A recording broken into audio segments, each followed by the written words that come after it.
د ایراني رسنیو د راپورونو له مخې دوستم له داعش ډلې سره یو ځای سوی. دغه رسنیو ویلي چې دوستم د داعش پروژې د پرمخ بیولو لپاره 250 میلیونه پاونډ اخیستي، خو په وړاندې یې د عبدالرشید دوستم سخت غبرګون راغی او په دې اړه یې طالبان او ایران تورن کړي. دا چې بشپړ حال څه دی ویډیو پوره وګورئ، په هر څه به پوه سئ. سلامونه قدرمنو لیدونکو، زموږ مشال پریس یوټیوب چینل ته ښه راغلاست. دوستم وای داعش سره نه یم ملګری سوی، هغه د طالبانو او حقانی شبکې یوه ډله ده.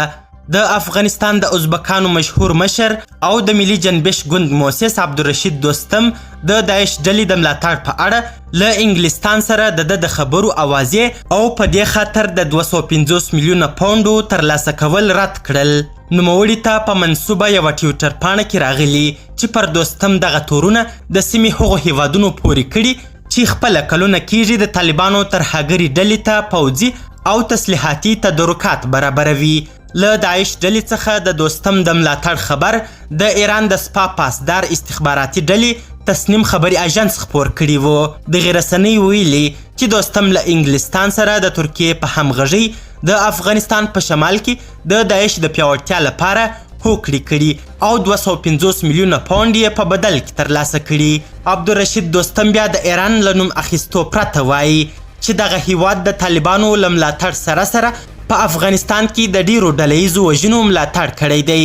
د جنبش ګوند مشر زیاتوي چې ایراني رسنیو اوس د نوموړي په خلاف تبلیغاتي جګړه پیل کړې ده. دوستم په یوه اعلامیه کې زیاتوي چې که د شمال د ناامنه کولو په هڅو دی په پروژه اخیستو تورنیږي، نو آیا شمال اوس افغانانو ته کوم خوندي جنت دی؟ دوستم وایي چې طالبان هره ورځ په پنجشیر، تخار، بلخ، جوزجان او فاریاب کې سلګونه ځوانان وژني او ملت د دوی له لاسه روحي ارامتیا نه لري. دوستم د داعش ډلې په اړه وایي چې دا ډله هم د طالبانو او حقانی شبکې یوه برخه ده او که څوک په دې اړه نه پوهیږي نو د افغانستان په اړه هم په هیڅ نه پوهیږي. قدرمنو لیدونکو، ډیره زیاته مننه چې ویډیو مو تر اخري شیبو وکتل. تاسې د ایراني رسنیو او دوستم د دغه څرګندونو په اړه څه نظر لري؟ خپل نظریات را سره همدغه ویډیو کې کمنټونو کې شریک کړي او د لا زیاتو او په زړه پورې خبري مطالب لپاره زموږ همدغه مشال پریس یوټیوب چینل سبسکرایب کړئ. تر بیا او بلې ویډیو ښه وخت او ښې چارې د الله په امان.